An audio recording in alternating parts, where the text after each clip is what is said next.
Баршаңызға қайырлы күн. Қазақ тілді каналының алға қарай дамуы үшін подписация батырмасын баса кетіңіз. Істі кейінге қалдыру әдетінен арылу жолдары. Миымыз кез келген істің нәтижесін бірден көруге, дереу рахаттануға бейім, һәм соған үйренген. Мысалы, қарнымыз ашқанда немесе шөлдегенде су ішуді, тамақтануды кейінге қалдырмай бірден жүзеге асырамыз. Өйткені бұлай жасағанда тұла бойымыз бірден рахатқа бөленеді. Арықтау немесе дене бітімін шынықтыру үшін спортпен айналыса бастағанда көпшілік адам бірінші күн-ақ айнаның алдына барып бұлшық еттерін ұстап қайта қарайды, немесе таразыға тартылып қаншалық арықтағанын жиі бақылауға тырысады. Мұның бәрі адам миының тез арада нәтиже көруге ұмтылысының көрінісі. Ал керісінше, нәтижесі бірден болмайтын істі кейінге қалдыруға бейім тұрады. Сондықтан жалқаулығын жеңе алмай жүрген жандар нәтижесі бірден болмайтын үлкен істерді шағын бөлімдерге жіктеп, орындалатын уақытын меже ретінде белгілеп қойғаны дұрыс. Сонда ми нәтижеге жету үшін жоспарланған жұмысты кейінге қалдырмай бірден жасауға итермелейтін болады. Мысалы, күніне 5 бет кітап оқу, айына 2 келі салмақ тастау секілді кішкентай мақсаттарды межелеп алған жөн. Бір істі жасайтын кезде ми бірден ол істің ең күрделі қиын жағын ойлайды. Сосын оны жасамаудың жолын іздейді. Әлеуметтік желі секілді жеңіл-желпі нәрселерді ақтарып, мәнсіз видео қарап парақшаларды шарлай бастайды. Ал ниеттенген істі бастауға айрықша ынта, шалқыған шабыт, қазіргі тілмен айтқанда арнайы мотивация қажеттігін ойлап, үнемі кейінге сыра береді. Мұндай кезде істің қиындығына мән бермей бірден бастап жіберу керек. Ынта кейін өзі-ақ пайда болады. Мысалы, таңертең жүгіруге ниеттендіңіз. Киім киіңіз де далаға шығыңыз. Сіз далаға шығуға арқылы жүгіруді бастадыңыз деген сөз. Таңертең немесе кешке кітап оқуды жоспарладыңыз делік.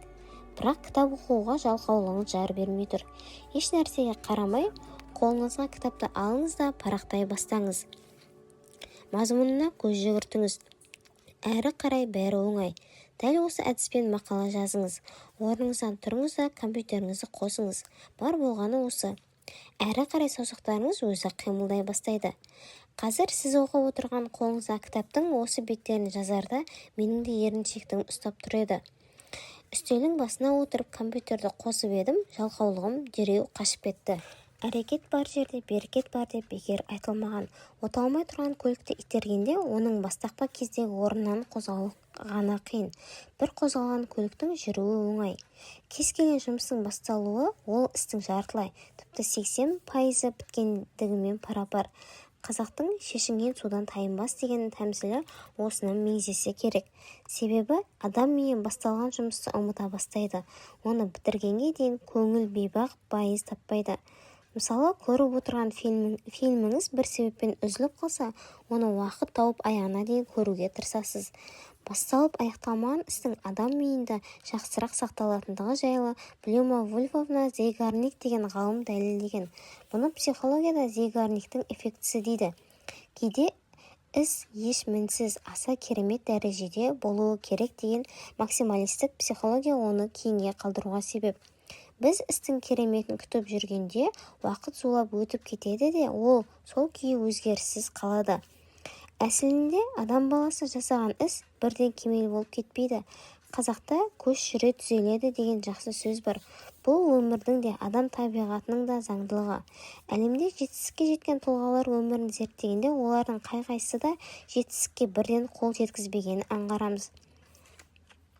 Forbes-ың 2020 жылғы рейтингі бойынша әлемнің ең қымбат бренді саналатын Apple компаниясының негізін қалаушы Стив Джобс алғашқы кәсібін шағын гаражда бастағаны мәлім.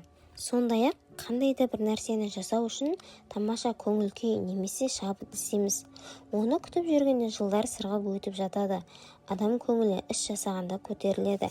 Әрекетке бастағанда шабыттанады. Ендеше көңіл көтерілген күтпестен мақсатыңа қарай жылжы. Бүгінгі істі ертеңге қалдырма. Кейде идеалды жоспар мен мінсіз ұйымдастыруды елестетеміз де, ниеттенген жұмысымызды ойдағыдай атқара алмай қалсақ, қолды бір сілтеп босаңсып тізгінді жібере саламыз.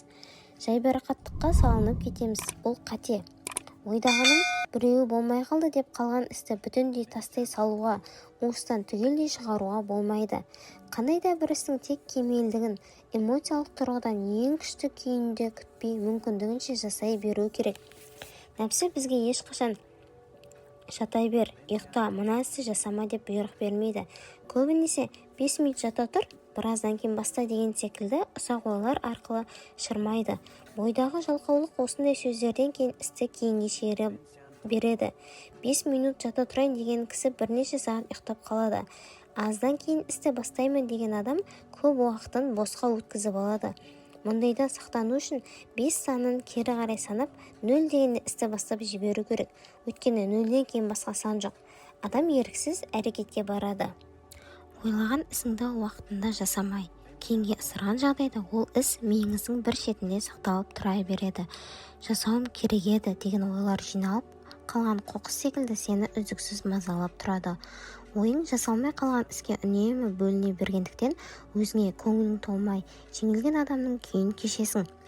Кейінге қалдырылған жұмыстар басқа істерді ынта қойып беріліп жасауға кедергі келтіріп, ойыңды, күш-жігеріңді шашыратып жібереді. Бірінен кейін бірі ашылып, қайта жабылмай қалған бағдарламалар мен парақшалар қалтафонның қуатын қалай азайтатын болса, кейінге қалдырылған істер де сенің ішкі қуатыңды солай кемітеді. Сондықтан ниеттенген жұмысты бірден жаса, кейінге қалдырма.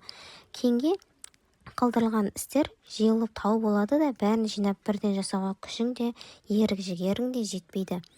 Көбіне қандай да бір істі жасауға зауқың соқпауының астарында жалқаулықтан бұрын ішкі энергияның жетіспеушілігі жатады. Сондықтан сауатты тамақтанып дұрыс тынығуға мән беріңіз. Әсіресе тыңқия тойып алған кезде бойдағы бар энергия ас қорытуға жұмсалатындықтан көзіңізге ұйқы тығылып әрекет жасауға ерінесіз. Ұйқыңыз қанбай қалса да солай. Сондай-ақ денсаулыққа мән беріңіз. Денсаулық сыр берген жағдайда бойдағы қуатыңыз әлсіреп, өнімділігіңіз төмендей бастайды. Кем дегенде 6 айда ең болмаса жылына бір рет толық анализ тапсырып, дәрігерлік қадағалаудан өтіңіз. Ағзаңызға қажетті дәрумендер пайдаланыңыз. Қандай да бір ауру пайда болса, арнайы уақыт бөліп, сауатты емделуге тырысыңыз. Денсаулыққа атүсті қарамаңыз. Менің мойнымда остеохондроз сырқаты бар болатын. Жанға батып ауыртпаған соң аса мән бере қойған жоқ едім. Бірнеше рет арнайы массаж, ине қабылдадым. Мануалистерге, сынықшыларға бардым. Бірақ бәрінің емі ауруымды құлан-таза айықтырып, жазып жібере алмады. Уақытша жақсартады да, көп өтпей қайтадан мазалай бастайды. Осылай жылдар өтіп жатты. Кітап оқуға бұрынғыдай зауқым жоқ. 20 минут оқысам болды, мойныма ауырып, желкем құрысып қала беретін. Еңбек өнімділігім күрт азайып кетті. Өзімді еріншек, жалқау адамдай сезініп, көңілім күпті болып жүрді. Кейіннен денсаулығыма уақыт бөлудің қажеттігін түсініп, ұзақ уақыт сауатты емделуге тырыстым. Күнделікті арнайы жаттығу жасауды әдетке айналдырдым. Денсаулығым біршама түзелді. Аллаға шүкір. Бұрынғыдай кері тартатын энергия тапшылығы кедергісінен арылдым.